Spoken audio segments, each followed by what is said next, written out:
welcome back to my film and TV channel. I hope you're all staying safe and well. I'm going over to the BBC today. Yes, this aired on BBC Two on the 24th of July. It's just a one-off drama by a very well-known writer, very well-known guy, Jimmy McGovern, who does a lot of this gritty UK stuff if you're outside of the UK. This is called Unforgivable, not to be mixed up with the Netflix film Unforgivable that's, I think, still showing at the moment. That was about 5 or 6 years ago. 90-minute drama.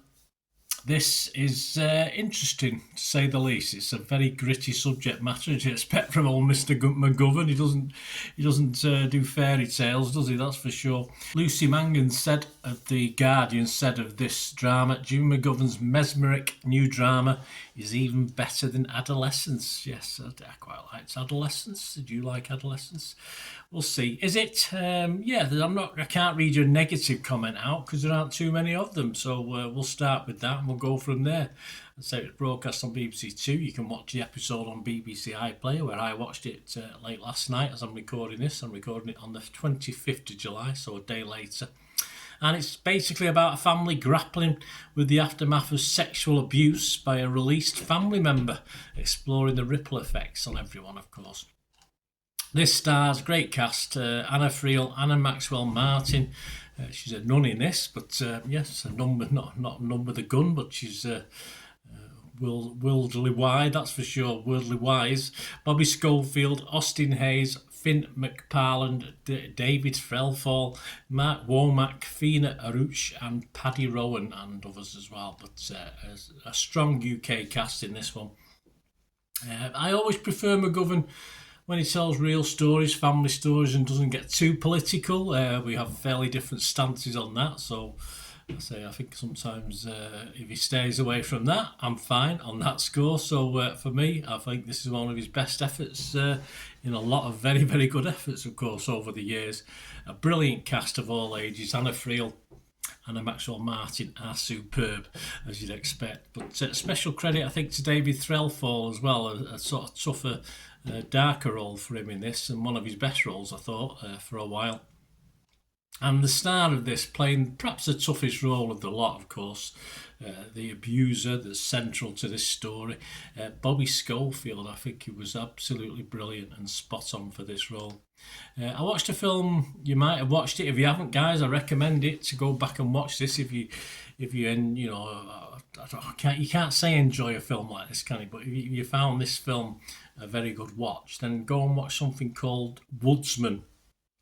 I think it was an American effort. It might have even been Canadian, but I think it was an American effort many years ago, of course, with Kevin Bacon in the lead role. And no, it's not a like-for-like situation, if you like. It's challenges or attempts to look at similar themes, and that really did affect me at the time, The Woodsman, when I watched that. And it did make me question myself, my own sensibilities to the sort of crimes that are featured in that drama, and of course this drama as well.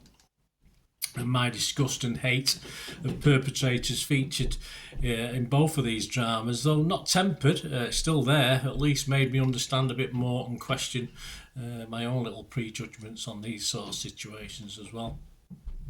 McGovern, of course, never ties anything up in a nice little bow, does he? He never finishes anything nice and neatly. He leaves things open to question.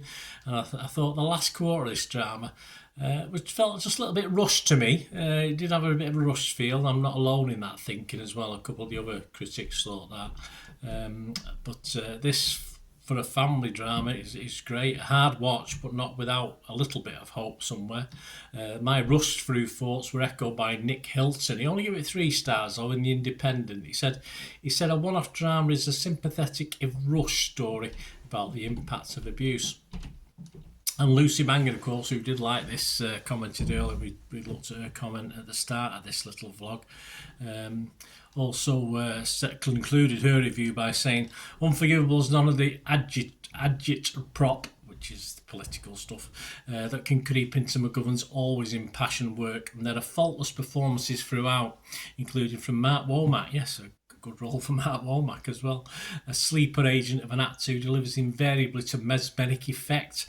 It's an altogether richer, more subtle and more sophisticated creation than, say, Adolescence, to which it is likely going to be compared. As such, it is unlikely to be adopted as a pseudo-policy document by the government. There you go. More's the pity, she says. It has an immeasurable sorrow at its heart and offers no answers. It leaves you feeling this is exactly as it should be, exactly as it must be. And she gave it 5 stars there, Lucy Mangan, so she was very impressed with this. Yeah, perhaps though a bit short-changed, I thought, in this drama. It needed a little bit longer, but I'm glad it's out there. I'm glad we had the opportunity to watch it. Chris Harvest from The Telegraph said of McGovern himself, no one does it better than the Liverpudlian when it comes to writing about the hopes and struggles of ordinary people. Yep, I agree. When he concentrates on family, he's pretty much spot on. Of course, all Liverpool based, but I won't hold that against him. Yes, it is what it is. At the time of recording, guys, I don't have any real scores. Nothing on Internet Movie Database, Rotten Tomatoes, Metacritic, no scores whatsoever. This is so brand spanking news. I'm recording this. No doubt when you're watching it, there will be stuff out there. So I'll give you my scores. Rotten Tomatoes, I was fresh. Metacritic, I was positive. And yeah, subject matter sometimes I might not do a score on because it's, but the fact that this isn't actual based on a true story, it's based on actual events and a mishmash of different stories of a similar theme, but it's not based on one actual thing. So as such, I will score it. I'm going to give this an 8 out of 10. I was impressed. I say one of his better efforts for me, June McGovern, and as I say, that's a long list of good efforts. So well done. Let me know your thoughts, guys. Let me know your feelings on this drama. I keep wanting to say series because it had that sort of series feel, but we didn't get a series, did we? So please, hope you enjoyed the content. Please, if you did and you want to support me and support the channel or follow me on my socials, etc., all I ever ask is you keep watching and listening. Hi again, hope you enjoyed the feature, guys. Thanks for watching. Please, if you did enjoy the content, please give us a thumbs up, and if you've not already done so, press that subscribe button. If you're not already subscribed, that'd be wonderful. It's free to subscribe, absolutely free. Also, check out my social media links if you want to follow me on TikTok, Instagram, X, Facebook. They'll all be in the description below. And my special thanks to supporters of the channel, yes, Piat6505, who have an eBay shop selling film and TV memorabilia, including posters, books, magazines. There'll be a link again in the comments section. And if you're into your football, don't forget my football stuff on Manchester City for general football fans, but mainly City fans, of course. Or if you know someone who might enjoy that, give them a kick in my direction. I'll be very, very grateful. And as ever, guys, comments on this feature is wonderful. Anything to do with film and TV is always very, very welcome. It's great to talk film and TV. I thank you guys for your support. Stay safe, everyone.